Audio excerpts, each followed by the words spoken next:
you know, you are causing me to reminisce. When we went to school the first day of the school year, we always went for the first week a new dress every day. Oh. Yes. Because my mother was a good administrator of this little funds. So during the vacation, I remember we'd go down to town and buy fabric, and she would sew. And I learned to sew very early because she used to sew our clothes. And we were always nicely dressed. Of course, we had to take care of things. You didn't, you know, treat your clothes any old way. They had to be washed by hand and you ironed and, you know, all of those things. But that is how it was, yeah. During the Second World War, started in 1939, going into the 40s. I was a young man, 4, 5, 6 years, you know, and going back to 1945 and so forth. I could hear some of the commotion and activities, news broadcast by the BBC, because there was a man that lived across from us, because in the buildings that we were living in, the neighbors were so close that the people that had on their radio, that time we used to have a radio, no TV was existing that time, there was a significant activity that used to take place in the night, because from the former Canal Zone, in the nighttime you could see these searchlights scanning the skies during the days of the Second World War. Those searchlights used to be coming from Clayton, Halbrook, and those other locations that the American troops were stationed.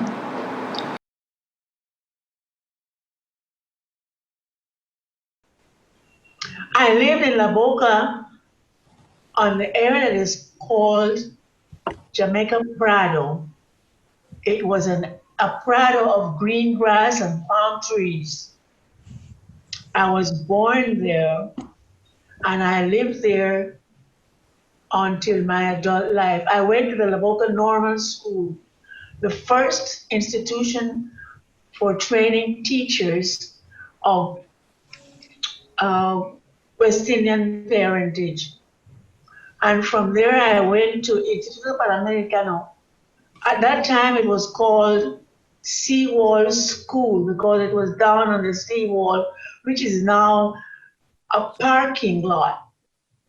From there, I went to the La Boca Normal School, which was a special school started for 40 students to be teachers in the Canal Zone schools. And after that, I went to Teachers College, Columbia University, where I gained a Bachelor of Science degree in music, a Master of Arts in music, and credits toward my doctorate degree in music.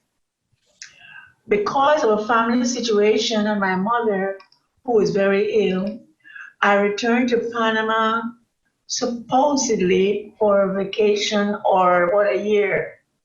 But as she became worse, I remained here and did not return to the United States. So my life changed and I was appointed the first non-US citizen to be a supervisor in the Canal Zone schools. And I was supervisor of music until I retired. We were living in La Boca, and I remember I was in the back room. That's in my early years and there was a meeting in our house, and I remember it was with a gentleman named Gaskin. Gaskin, he was union leader. They were having a union leader meeting, in my father's house. And the reason I will never forget that, it was like it seared my mind, because they were talking about the arrival of Marcus Garvey to visit Panama. And incidentally, my father also was a teacher too on the Canal Zone, in addition to being a minister. And they were discussing a threat that the Canal Zone government had given to them, that the Canal Zone government did not want anybody, period, that worked for the Canal Zone to attend the meeting that was planned in Panama. And they drafted an answer to the Canal Zone saying, you will have your first strike on the Canal Zone if you touch any worker that attends the Garvey meeting. I think all the teachers were important. I remember Mr. Charles L. Barton. He taught us mathematics and geometry, and he would always lecture us about being good citizens and doing the right thing and studying. I remember Mr. Edward Gaskin.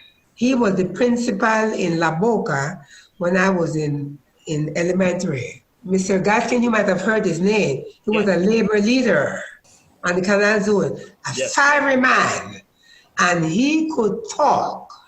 Oh man, he had the gift of God. I was always impressed with him and afraid for him, because even though I was young, I realized that way of being was not safe in the Canal Zone at that time. I realized that. I never spoke these things with my parents. These are just ideas that I had from what I saw and what my mind told me. I remember when I was in 6th grade, Mr. Gaskin was principal.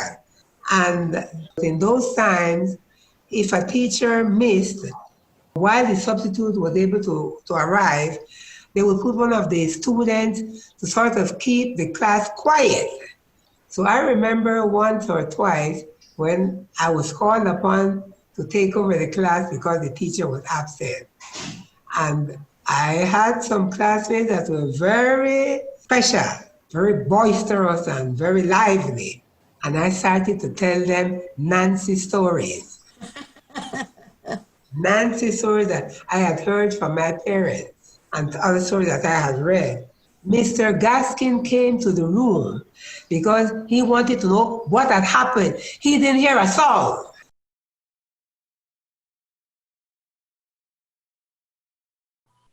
The governor of the Canal Zone passed a law that they had to hire Panamanians on the canal's force, and they opened apprenticeship to the Panamanians at that time.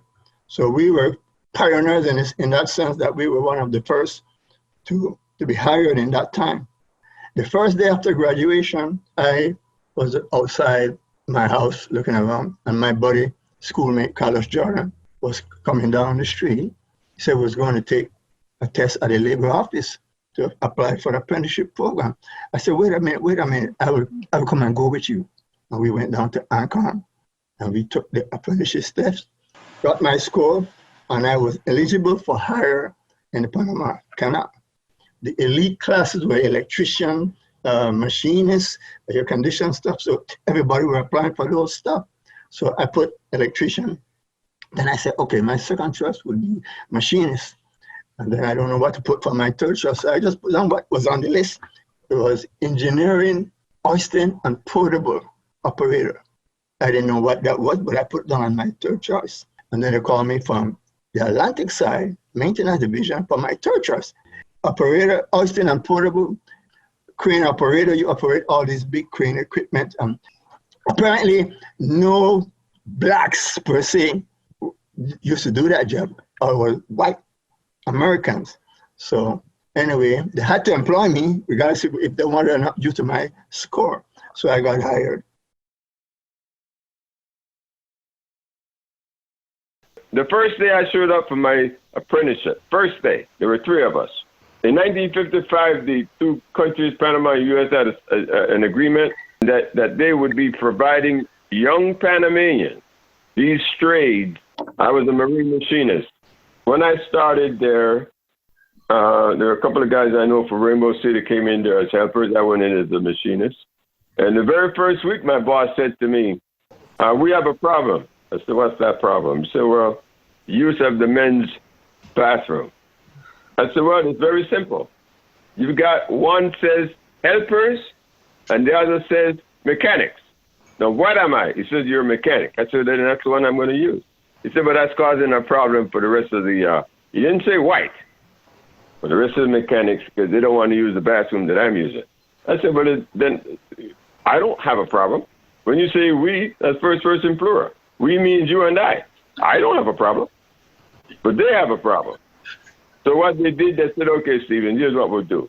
We will give you a commode just for you. I said, I love it.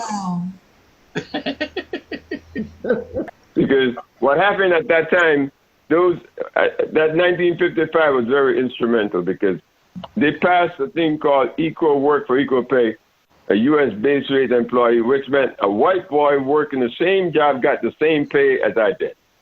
The only thing he got that I didn't get was a tropical differential. They got their money in Panama, but they had to pay U.S. taxes. I got the same money, but I'm not paying U.S. taxes. So without that, I'd be earning more money than they would be.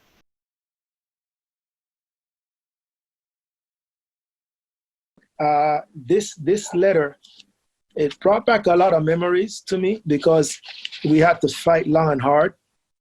And some of it was before my time, but it explains, it gives a history. It's basically a highlight of the history of the International Boy Scouts in the Canal Zone, and explains how we came to be and why we were not part of the Boy Scouts of America and why we were not part of the Boy Scouts of Panama, because the Boy Scouts of Panama had their own council.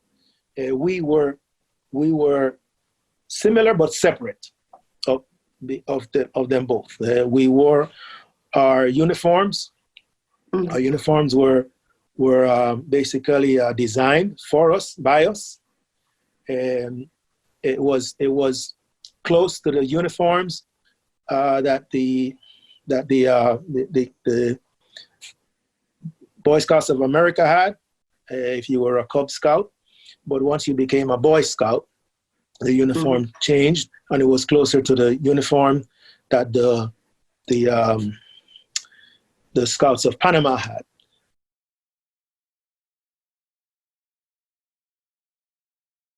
Silver City was all wooden buildings, and they were painted with a sort of a silver look, but it was really because of the silver people that lived there because of this gold and silver situation. The buildings were mostly 12 family buildings. The building where I lived, 6007, of course, was 12 family. There were 6 upstairs and 6 downstairs, and a set of bathrooms in the center. There was never a quarrel among the people to clean the bathroom or to keep the building in as best condition as it could be, because the people were cooperative and they all took part.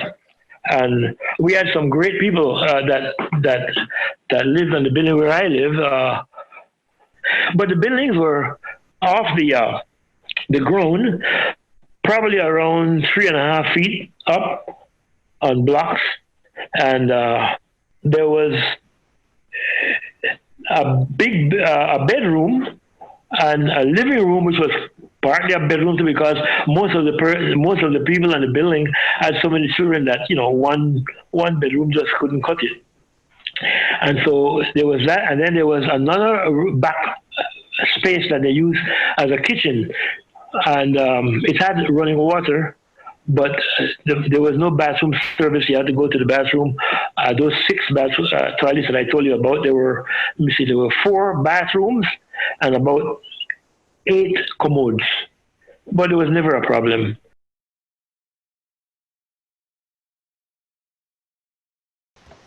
Gamboa was a microcosm of maybe a southern town in the United States.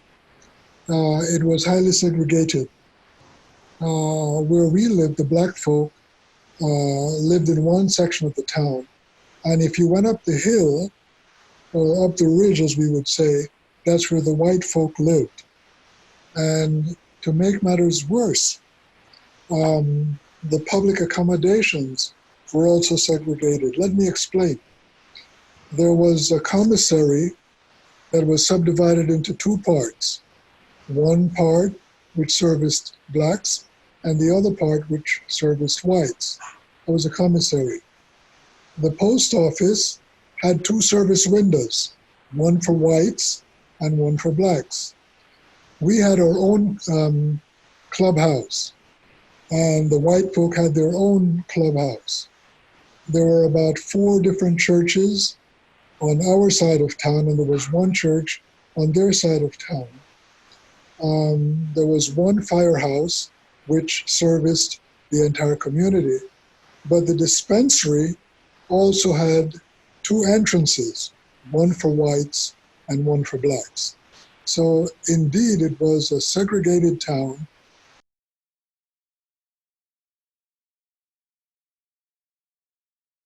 From Santa Cruz used to go down to a place called Culvert, which is, it was into the canal where the ships pass. And that's where we go in there and take a dip and swim. And a culvert is like a little pipe running on the railroad, to transfer water from the canal into a little pond. I used to see the guys go across the canal, swim across the canal. Canal must be about 200, 300, 400 feet wide.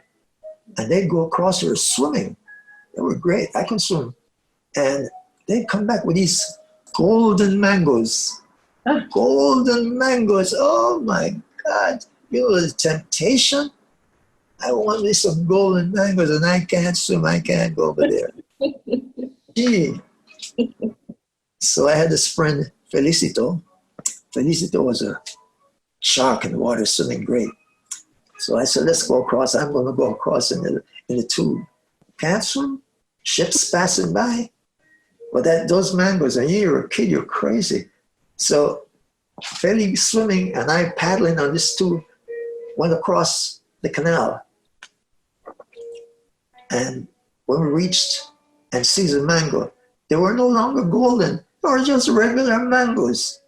They're regular hairy mangoes. But why the hell I saw them as golden when they came across?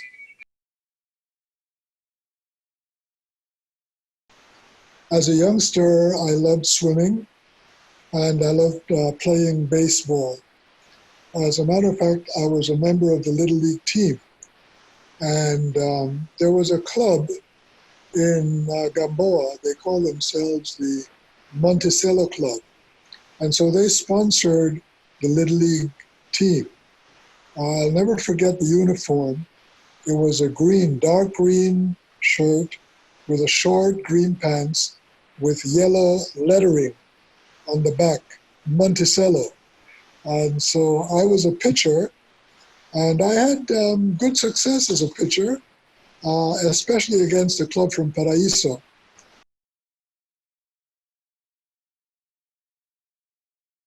Any outstanding athletes during that high school time that you can recall that later became? Talk to us. A guy named Morgan. There were quite a few. What about T. Peterkin? T. Peterkin was the best.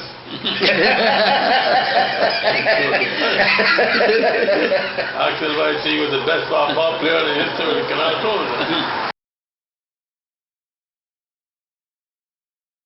Those were very happy years for us as children. We were poor, but we didn't know it. We were very happy playing every day, marbles and whatever. There was a young lady by the name of Dolores Warrell, and she lived on the same building where I lived. And she was an athlete for Panama, and she went to Colombia to represent Panama at the Pan American Games in 1946. And she must have done very well, because following the games, there were a lot of reporters coming to the house to interview her.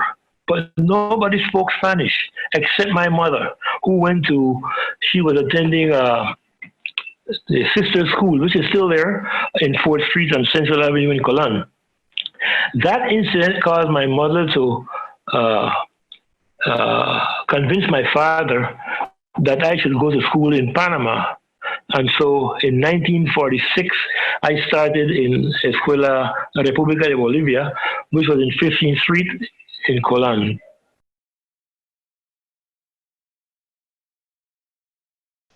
I would say that we grew up meeting everyone. There were blacks, and at that time, we didn't even ask questions like, where are you from? We were just a community where there were blacks, there were Latins.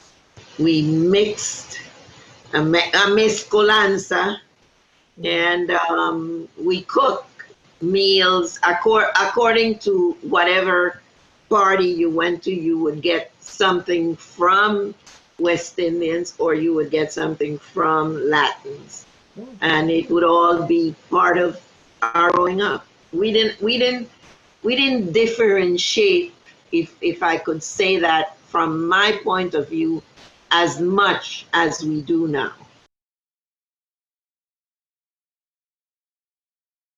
My grandfather, he worked for about 5 cents an hour. When my father started out to work, he was about 25 cents an hour. They didn't have money, and they had a lot of kids. And mostly of them got very frustrated with the financial part of living, and but they still work, because without working, you will have nothing to give your family.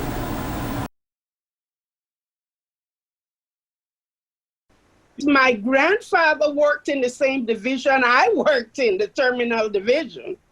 My grandfather was a checker, and he worked there until 1950. And I know he came probably right after the canal was completed, because my mother was born in 1916. So he met my grandmother sometime in 1915. The terminals division is the division that was responsible for receiving merchandise from all over the world. It was part of the ports, but that was the terminal division. And that's basically what they did, receive merchandise. So these ships would unload at the docks, and then the checkers would go and check the merchandise off the ship.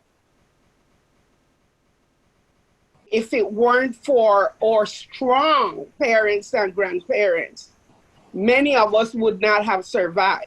But I will say that our parents and our grandparents, they set the foundation, they set the mold. And many of us have been very successful because of that.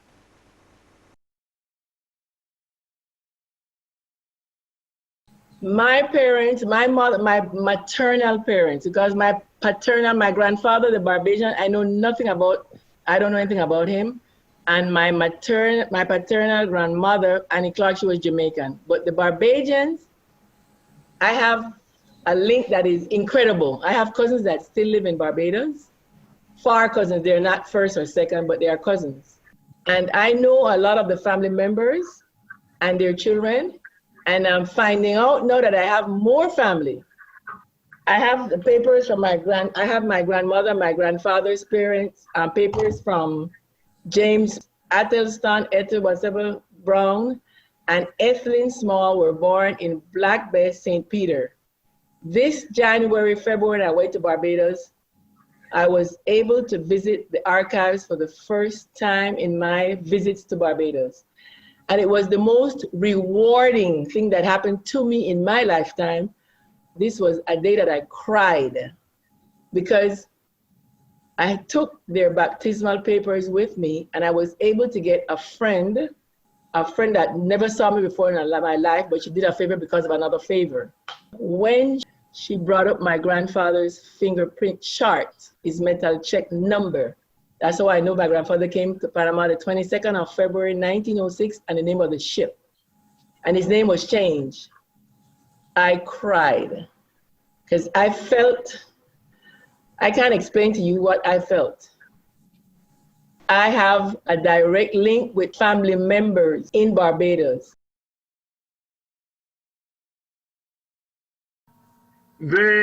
Both parents, well, my father was, they call a Canal Zonian. He was the first generation zone.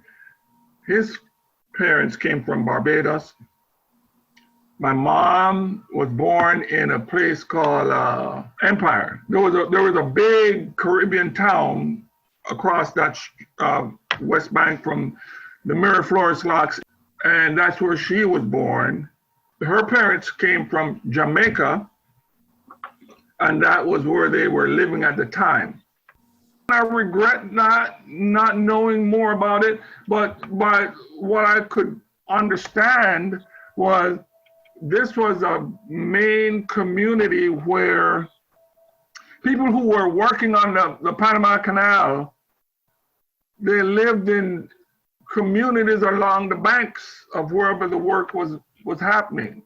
And Empire was a mainstay neighborhood for the Caribbean workers and their families. If you go with your head down because, okay, I am a low guy, I am a black guy. No, I am a black guy. I've been proud, very, very proud of my ancestry